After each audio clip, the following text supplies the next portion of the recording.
Hi, welcome to Hot Licks video. My name is Emily Remler, and we're going to be working on bebop and swing, basically the era of after the 40s, in the 50s and 60s, Wes Montgomery, Joe Pass, Pat Martino, that type of thing. These are the people that influenced me, and I'm going to give you what I got from them. And one of the most important things to emphasize is rhythm. and I've been teaching 10 years myself, and I also emphasize that with my students, that rhythm is the most important thing. It must swing. Now, you can play a million notes and you can play a million chords, but unless it's in the groove and unless it feels good, it's not going to make it. So you have to learn how to swing properly.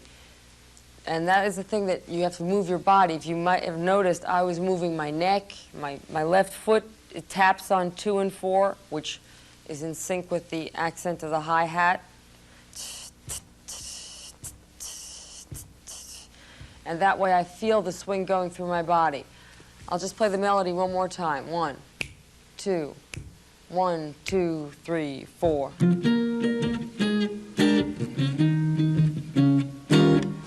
So you can do that with me.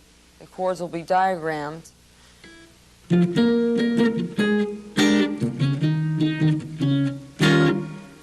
can feel that going through your body. Move a part of your body as you're doing that. And as I teach my students to play along with the metronome so they can actually get as close to perfection as they can. A metronome is perfection. Of course, none of us are going to reach perfection, but you can get pretty damn near close if you use the metronome on 2 and 4.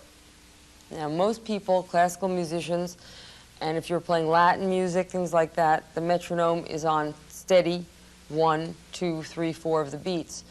However, if you switch this around and put the metronome clicks on 2 and 4, then you'll get the accent of the hi-hat cymbal as if you were playing with a jazz drummer.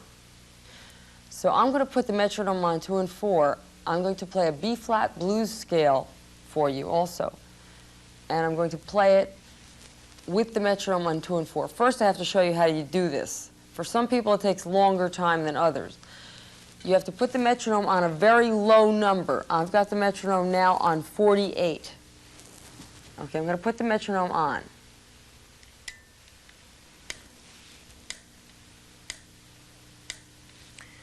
Now, with each click, you have to say out loud, 2, 4, 2, 4, 2, 4, 2, 4. You say 2, 4 until you feel comfortable, and then you'll interject 1. But let's keep saying 2 and 4. 2, 4, 2, 4, 2, 4, 2, 4. 1, 2, 3, 4. 1, 2, 3, 4. 1, 2, 3, 4. 1.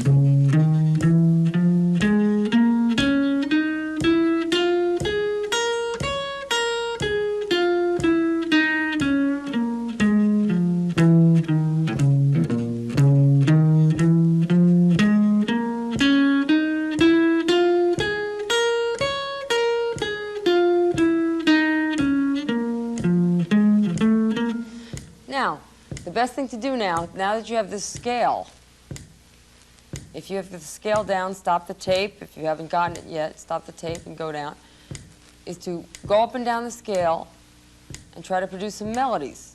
Now I'm going to give you a demonstration of this. Oh, I'm sorry. 2, 4, 2, 4. Say it out loud. 2, 4, 2, 4, 2, 4. 1, 2, 3, 4. 1, 2, 3, 4.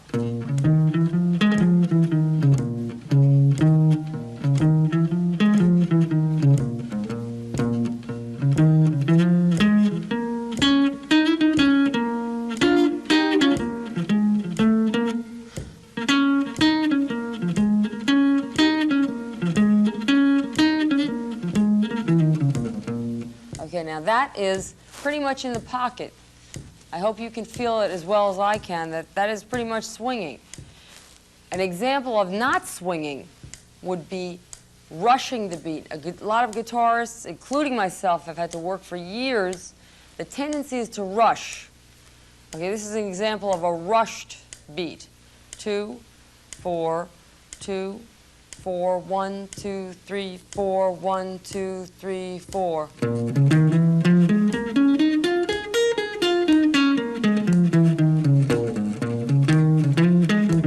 See how it doesn't lay as it did before. What you have to do is really feel the beat, just as if it was an electrocardiogram. Each beat would go like this,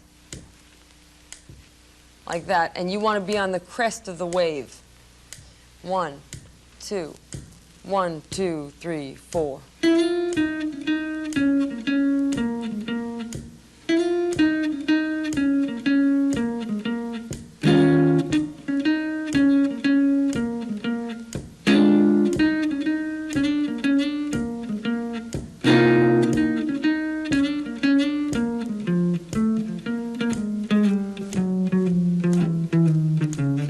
See how laid back that is? I could even lay back further.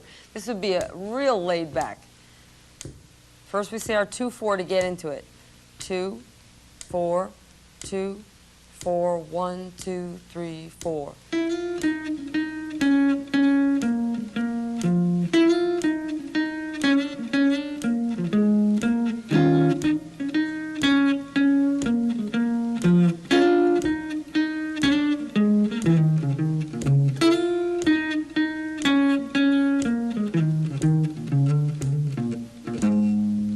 Things I'm just making up in according with that scale we were playing before. And I can't stress enough how important the metronome is. That's how I learned how to play in time. I was 17 years old, or 18 years old. I had graduated from Berkeley, and I could play a lot of notes already. I could play pretty good, but I didn't swing. I had no knowledge of what the groove, where the groove was and where all the fun was. Because that's where the fun is. When you swing, and it doesn't matter what type of music you're playing. You can be playing Latin music, you can be playing funk music. It has to groove. You have to, essentially, be a dancer. So you have to, I had to personally move a part of my body, and therefore I suggest my students also move a part of their body. Their neck should be able to make a full revolution, or their shoulder, or their foot, or something. I happen to have a serious left foot that taps on 2 and 4. I've trained it so hard that it taps on the upbeats. You know, 1 and 3 being the strong downbeats. I tap on the upbeats. That's how much I've conditioned myself. But it helps me to do that way. I don't say that you should also do that, but I do recommend strongly to use the metronome on 2 and 4, just so you can be playing with a good drummer, the best drummer there is, perfection.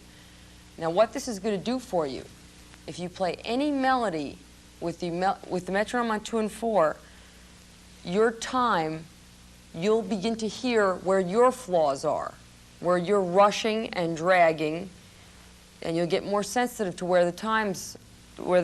As I said before, just like an electrocardiogram beat, you'll begin to feel the beats as waves, each one in itself, and you'll begin to feel whether you're on the crest or whether you're almost overlapping. The person who's really in trouble is when they've overlapped and they don't know. You know, I don't even know if I can give an example of this. I don't think I'd want to do that. You have to be just very careful that your 1 is on an upbeat, not on a click. Let's try this again. Now let's take a melody like Summertime. First of all, we get into our 2 and 4 metronome again. 2, 4, say it with me, 4, 2, 4, 2, 4, 2, 4, 1, 2, 3, 4, 1, 2, 3.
Just doing there was I played totally independently the song Summertime in a question-answer form. It's very interesting where this form comes from is actually from what I believe is from Africa, where the tribes, you know, they'd be going to get water and they'd say, call to each other, and the other ones would answer back. So it's a question-answer form of playing.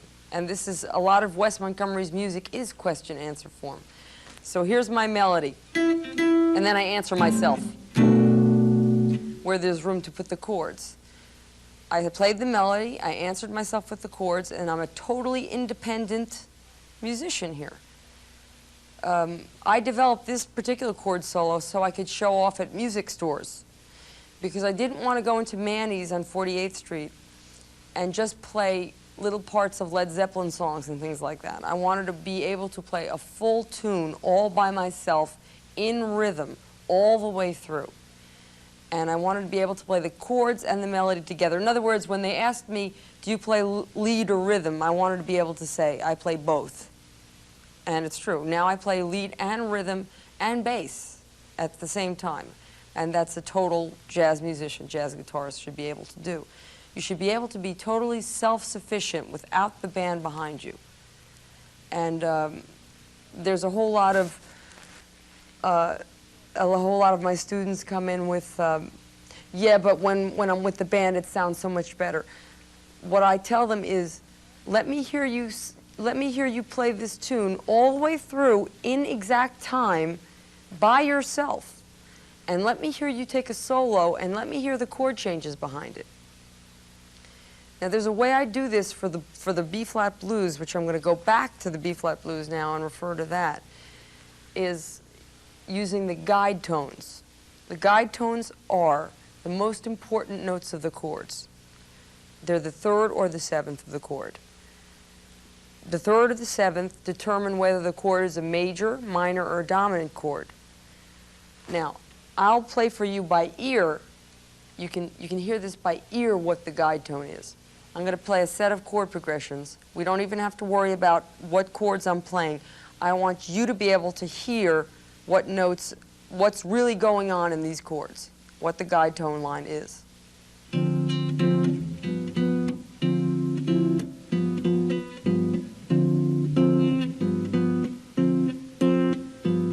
Now, I hope you're hearing.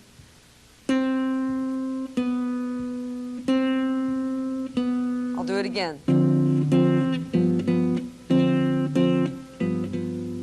Okay, between D minor, which this chord is, D minor 9,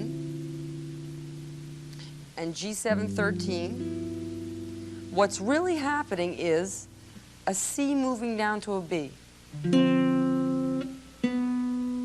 Okay? It's not all sorts of complicated things. It's not all sorts of heavy scales to worry about. All you do is just try to emphasize that movement. Identify that change.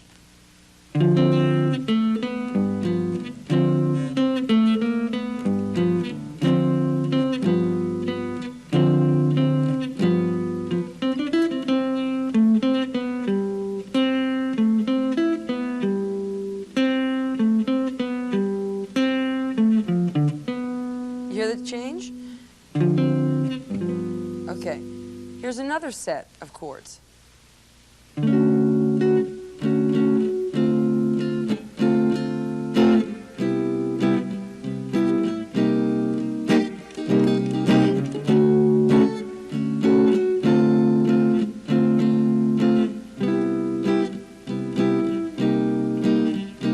Now what's really happening in these chords is this.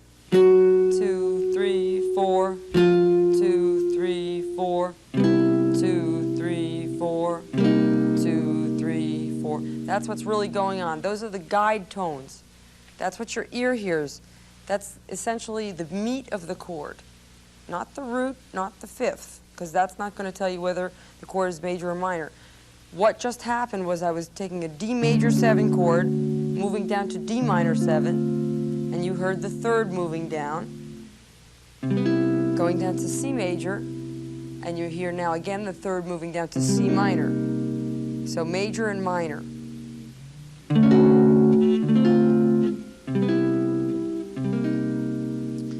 So when you're taking an improvisational solo over it, the way to make that change, quote unquote, make that change, in other words, without relying on anybody to play the chords behind you, you have to play those notes, play that situation.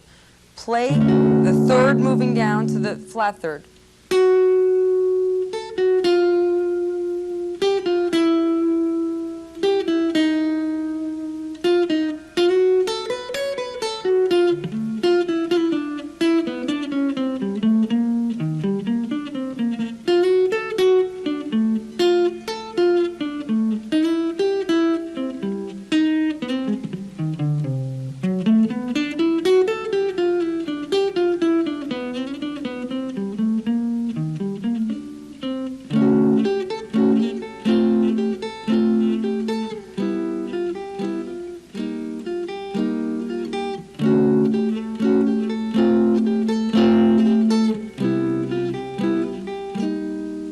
Try that by yourself. Try hearing the chords and making melodies to emphasize what's happening between those changes. Now, every song in this world has a guide tone line. Every song in this world has a guide tone line. The guide tones, as we said before, are the most important notes of the chord. The third is the seventh. That's because, again, it established whether it's major, minor, or dominant. And the guide tone line is the smoothest possible connecting line through a set of chords. So our B-flat blues that I started with, which is an internationally accepted B-flat blues, it's different from your 1-4-5 thing. It's not a rock blues. Jazz blues goes through a series of detours and approaches, a whole lot more than rock does. Rock, 1-4-5. Of course, that's very simple rock. But jazz will do a lot of walk downs and approaches instead of that.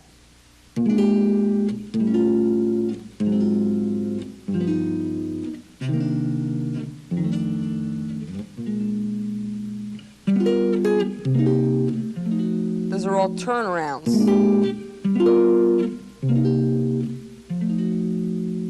Okay, I'm going to play that blues again. I'd like you to be able to play this with me now. I'm going to put the metronome on. We're going to get into it in 2 and 4. That's pretty fast. I'm going to turn it down a little lower. I'm putting it down now on 44. Now, I'm going to do a very simple type of comping.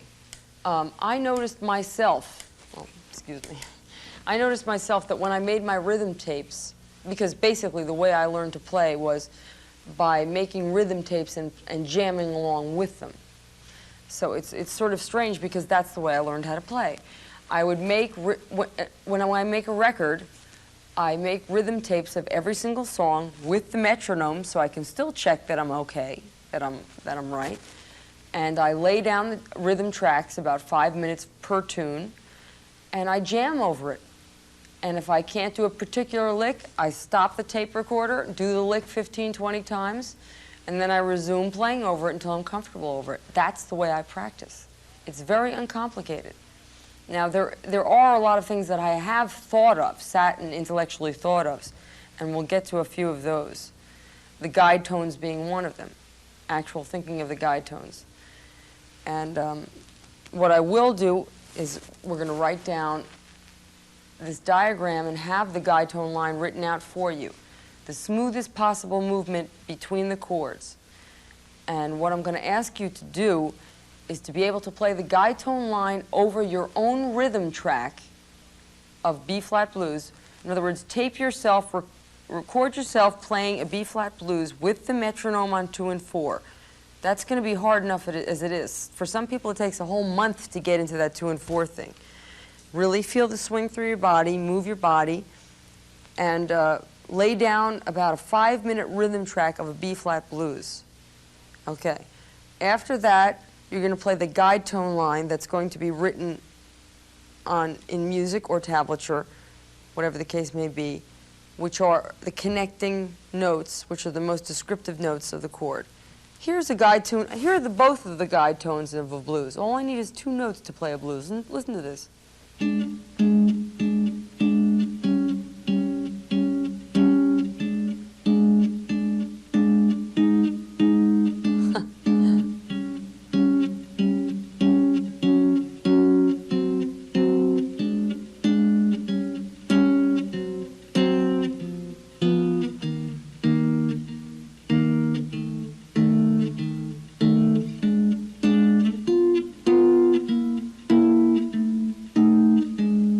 Those are the guide tones. That's the meat of the blues.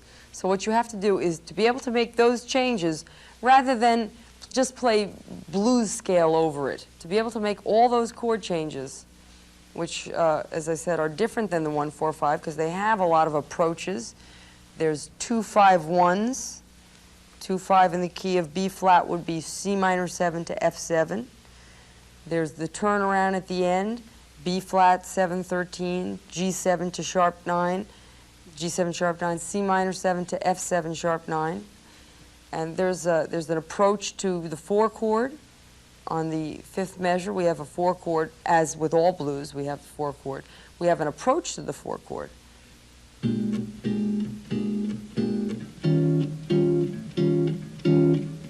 Here's our approach.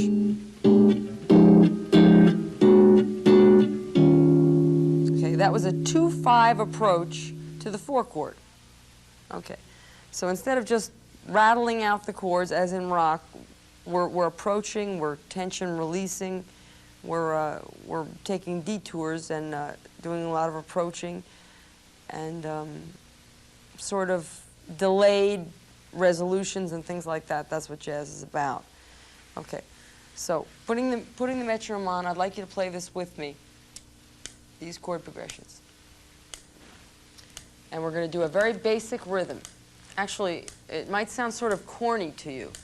It's the Charleston rhythm, which is a dotted quarter eighth rhythm. But it's one of the first ones to learn, and nothing is corny if it swings. There's nothing more corny than something that doesn't swing and goes heliocopter, heliocopter, heliocopter, you know, that type of thing. We want to swing. We want to get into it. 1, 2, 1, 2, 3, 4.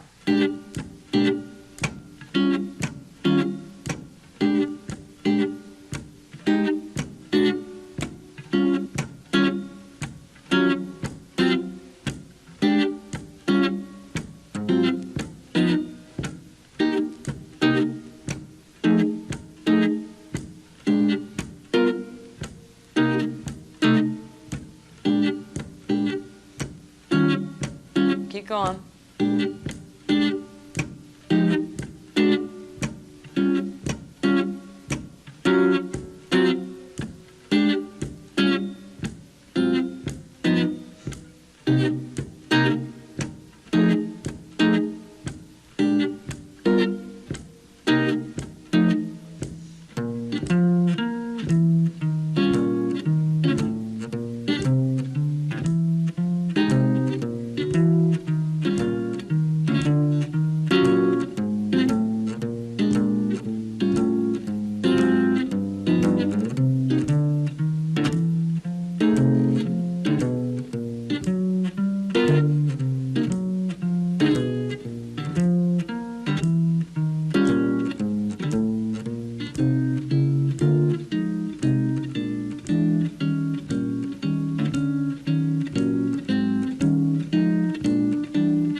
Okay, so you're going to lay down that in a rhythm track, about a 5-minute rhythm track, and then play your guide tone line over it.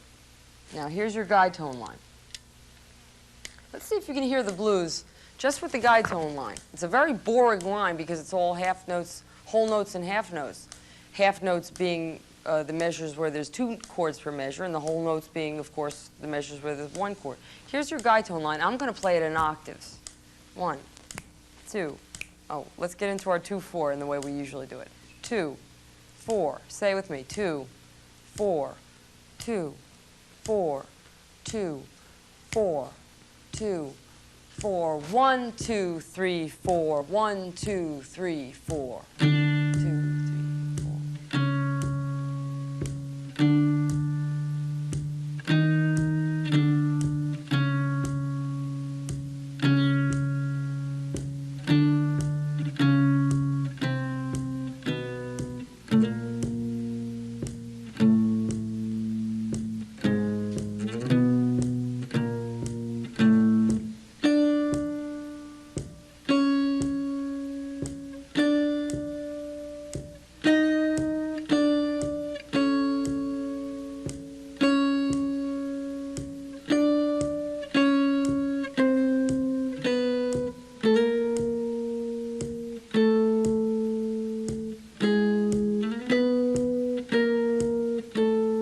Okay, now that we've done that, and you can hear that, how it goes over the chords, it has to go over the chords because it's the most perfect notes of the chords. It's the best notes of each chord. So therefore, we can't go wrong.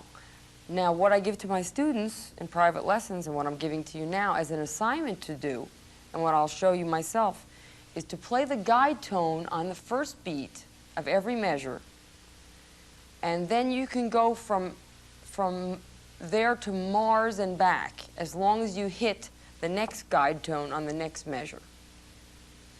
Now, when there's two chords per measure, you've got to make both guide tones, so there's not a whole lot of room to go to Mars and back. But I'm really serious. You can go to Mars and back. I'd prefer you wouldn't go to Mars and back. I'd prefer you'd use the scale that we did before.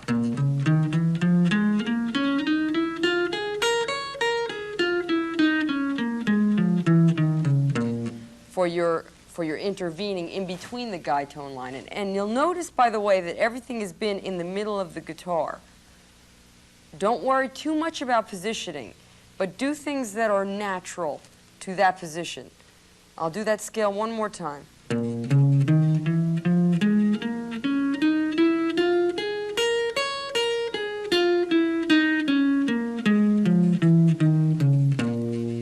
Notice how slow and careful I practice it. Howard Roberts once told me something terrifying. He says, if you practice fast and make mistakes, you're practicing making mistakes. I mean, that's terrifying. So let's picture you had a guy in the apartment next to you. You lived in New York like me, and you can hear everything. Let's picture you heard him practicing like this. Like that type of stuff. Or if you heard him doing this.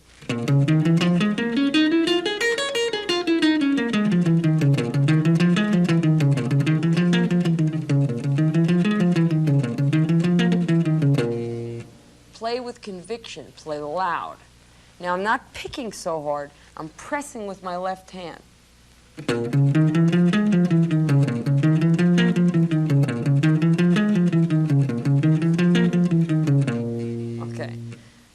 Now we're going to go back to the guide tone solo. Now I'm going to take a solo with the metronome on 2 and 4, always.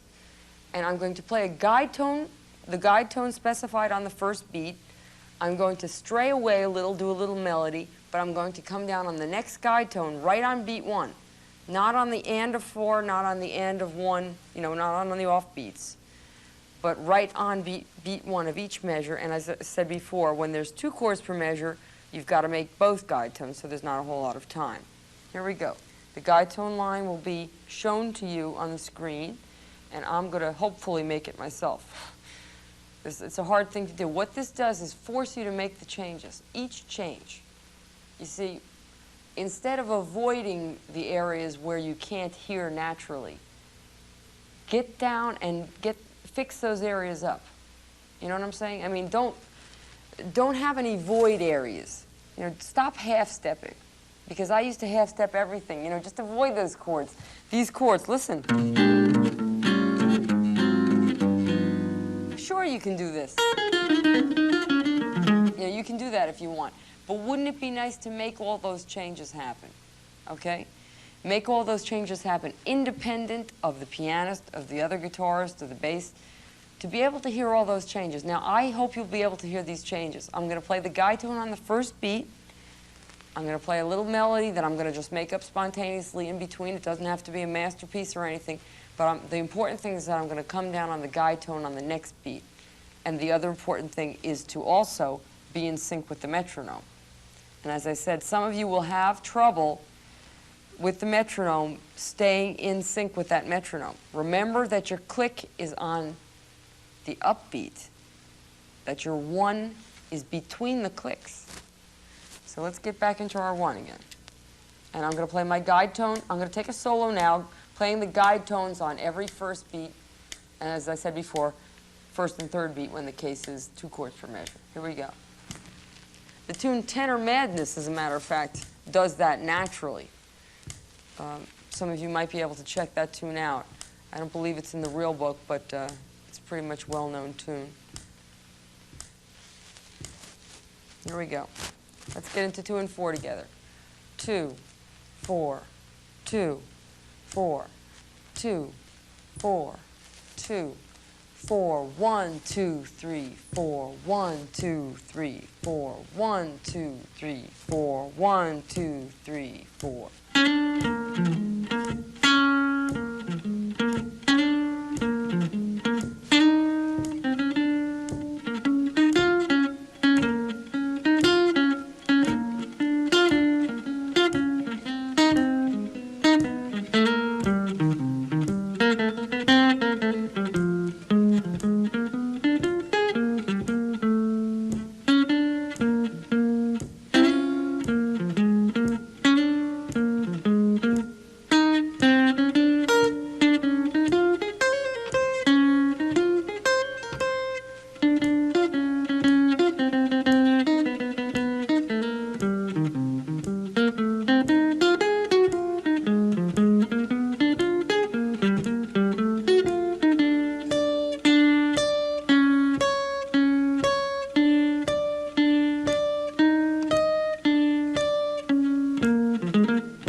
I strayed away from the guide tone there at the last. But you get the picture. It forces you to be able to make the changes. It forces you to make the changes by playing the meat of each chord connecting to the meat of the next chord. There's no way you can get off track. I mean, try to avoid playing the wrong notes in between the guide tones. But try this yourself. You're going to lay down a rhythm track, 5 to 10 minutes. The longer the better. You know, this is supposed to be fun, by the way, you guys. This is supposed to be fun. The way I practice is with me and my tape recorder. I've worn out so many tape recorders. All I do is practice with the tape recorder. That's how I play. That's how I've learned how to play. I lay down the track with the metronome, make sure I'm cool with the metronome. And the deal with the metronome is after you work with the metronome for a while, your time gets so much better that you can hear when you're rushing and when you're dragging. And you can also hear when the rest of the guys or gals in the band are rushing or dragging. So what it makes you is you become a real pain in the neck because your time really gets so good that you can really feel confident about your time. And it changed my whole life, really. Because after that teacher told me I had bad time when I was 18 years old, I went home and cried about it. And then I got the metronome and started working on it. And what happened is that now I have the likes of Pat Martino, Joe Pass, Pat Metheny telling me that I have good time. You know, and that's, what else do I have to work for? I mean, the approval of these great giants to tell me that. So this is the way I've done it, and I hold no secrets back. Work with the metronome. Work with the metronome. Make sure you're in the pocket, and you'll feel it. And when it starts to swing, you get a good feeling in your stomach. You know, it's a real good feeling in your stomach. It should swing. It should be loose. It should be, you know, shouldn't be tense. Something should be moving. You should be dancing when you're playing. You know, and then also on another note, Latin should also be swinging. For instance, here's a progression. And this swings also.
that swung too.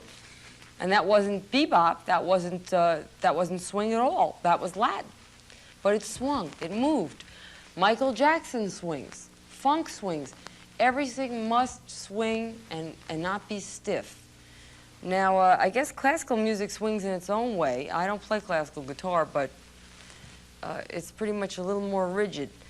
All I know is that with Latin jazz, bossa nova jazz, which I had the privilege of playing with Astrid Gilberto for 4 years and studying bossa nova music, swings like hell. I mean, that's where it's at. It feels good. It's like you're dancing. You're dancing with your instrument. Now, it seems like all it is out there is licks and chords and notes and all that type of thing. But what I'm trying to stress is rhythm, time, swing, feel good, have fun, dance with your instrument, okay? Let's play that lick again. I made it up. It's no big deal. Maybe I'll put it on my next record. It's just a groove. Now, octaves, the West Montgomery style of octaves. I personally keep my pinky always the same. I don't switch fingers. Maybe this is because I have small hands, being a female, I don't know. But the first thing you do with octaves is to try to just go up fourths.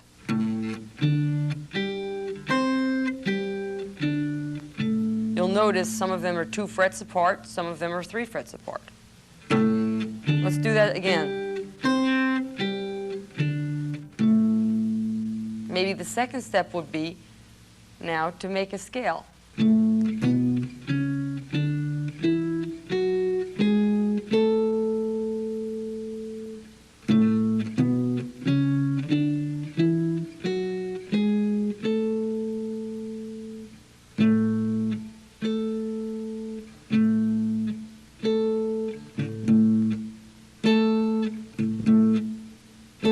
Anything into swing.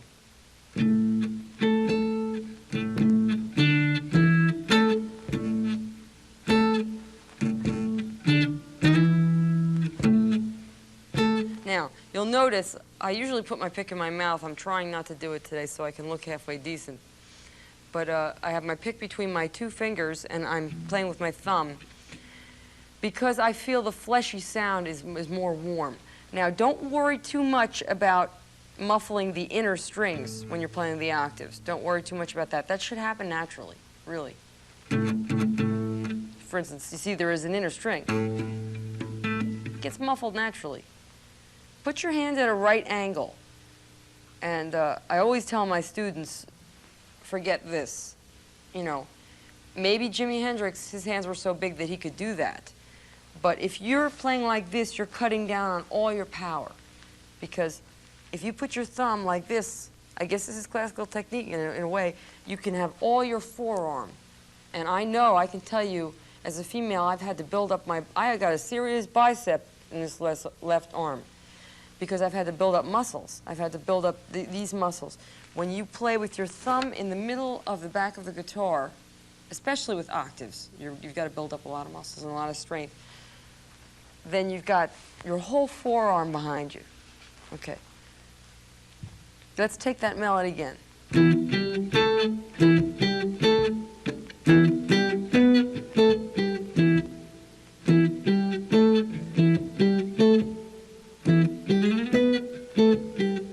Now, in this case, the metronome would be on 1 and 3.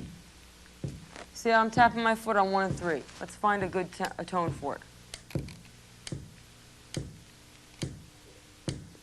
All right, that sounds pretty good.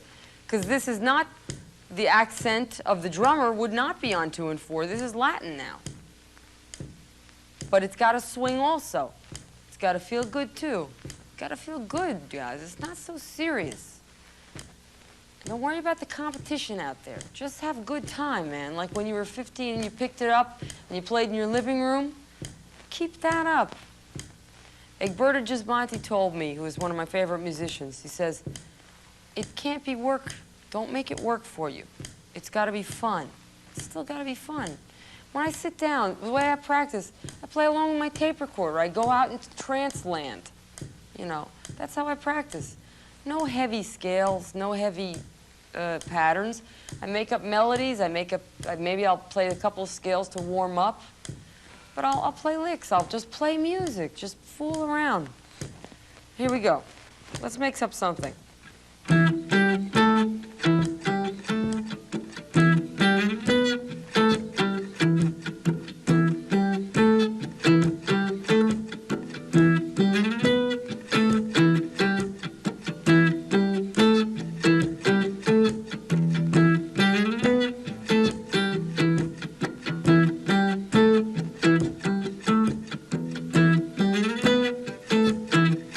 Okay, now I just got an idea. Let's turn this now into swing. Okay, if we were going to turn this into swing now, our clicks would be 2 and 4 now. Let's try to get into that. 2, 4, that's pretty fast now.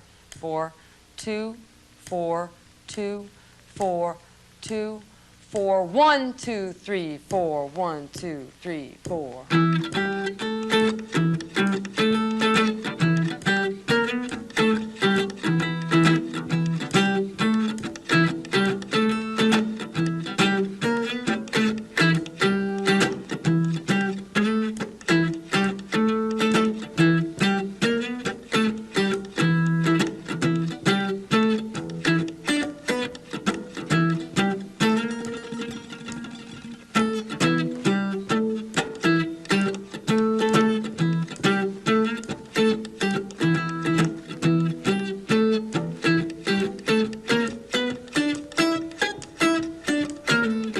Whoa, I almost missed it.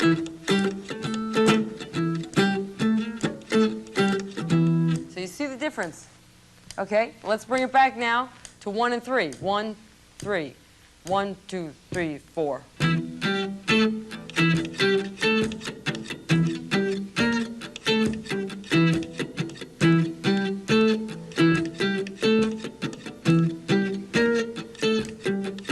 Okay, now you'll notice also that I'm also interchanging my pick and my thumb. I never, ever, ever worry about my right hand. I think there's altogether too much worrying about picking and how to pick and individual how what's his name picks and how what's his name picks. I drove myself crazy last month. I've been playing with Larry Coryell for the past year, and he uses his whole forearm. I think John McLaughlin does the same thing. Now, I don't. I rest my pinky, and always have, and I play with my wrist, I suppose. And I had this thing in my head, I'll never get as fast as Larry or something like that if I don't change my whole picking technique. So for 3 days, I was miserable trying to change my whole picking style. It didn't do a damn thing. Everyone's got their individual style. Just get the notes out clear. Okay. Now, I also want to talk something about transcriptions. They've compared me to Wes Montgomery because I transcribed a few Wes Montgomery melodies, not 5 choruses, maybe 4 or 5 licks. Okay. Now, you can either wait for them to come out 5 years later in a moment of ecstasy, or you can concentrate on it now, get it down, and develop it as part of your own vocabulary. See, your brain is a computer. If I put a melody in, it should variate it 500 times if I'm a creative musician. You know, if I believe I have the creative musician force in me, and I'm sure everyone does that is listening to this tape. So when you copy somebody's lick, try to make it part of your repertoire and then variate it as many times as you possibly can. Okay. For instance, when I first copied Pat Martino's way of playing over, let's say, A minor.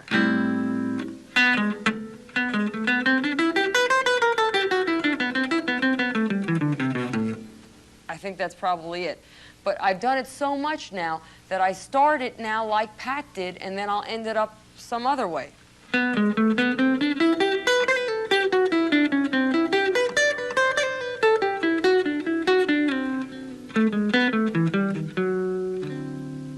That's all over A minor to D7.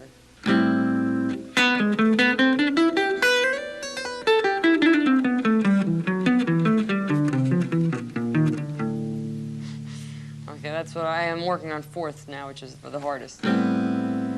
So my suggestion is about that also, transcriptions. Don't do 5 choruses of giant steps. Do 8 bars of something and incorporate it in your playing. For instance, I don't want to get religious about the deal, but if you read the Bible, if you can just take one concept and apply it to your life, you know, like do unto others as, you know, that the golden rule, you know, one concept is enough for your whole life. You can't read a whole chapter, you know, a whole 12 pages of the Bible and apply it to your life at once. That's the same thing with this. You can't take a whole Wes Montgomery or Pat Martino solo and all of a sudden apply it now to your own vocabulary. Take the essence, take the one lick that you really like, melody, lick, whatever you want to call it, because it's going to come out anyway. And it's nothing that, we always play something we've heard before. Nothing is ever new.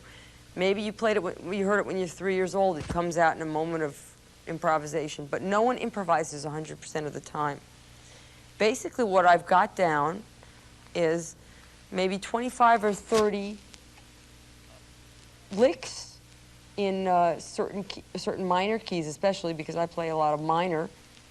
I'm not going to get into that in this videotape. This is a whole nother lesson then. But to be able to have a lot of things to fall back on when you're not spilling out your guts with improvisation. So that's where it goes back to transcribing. Transcribe a little bit of somebody, and then comes A minor, and apply it, and then use it. Make it part of your own repertoire. Make it your own lick. Don't imitate someone exactly. Make it your own vocabulary. Take their essence, and then you turn it into your individual thing. Don't look sideways. Don't look at the competition. Don't look for the electronics to get your sound. Express yourself. Express your feelings from the very beginning. Get into the rhythm. Get into the dance of the thing. Dance while you're playing. Have fun while you're playing, because that's where it's all about. It's all about having fun. It's not about work. It's not about competition. You only live once. Music is to be joyous and free and express your emotions and feelings. And that's what it's about. Thank you very much. Goodbye.